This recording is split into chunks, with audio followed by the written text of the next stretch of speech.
ஒரு ஊர்ல ஒரு காக்கா இருந்துச்சு. அந்த காக்கா ஒரு நாள் உணவு தேடி வானத்துல பறந்து போச்சு.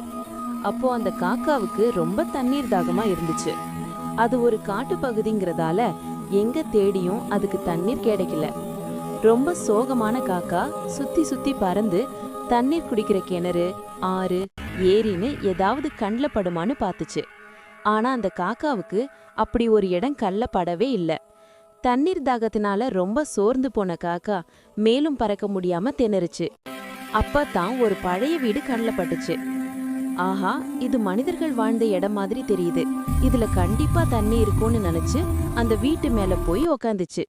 ஆனா அங்க மனிதர்கள் யாரும் இல்லாததால தண்ணீர் எதுவும் இல்ல.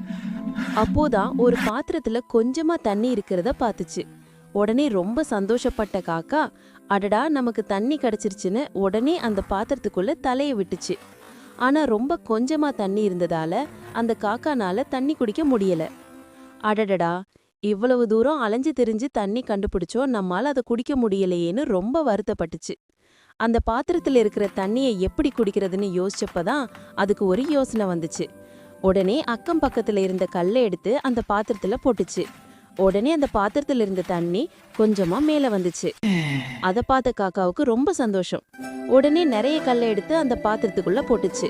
உடனே அந்த பாத்திரத்துல இருந்த தண்ணீர் மெதுவா மேல வந்துச்சு. இப்ப அந்த காக்கா பாத்திரத்துல தலையை விட்டு தண்ணீர் குடிச்சு தன்னோட தாகத்தை போக்கிக்குச்சு.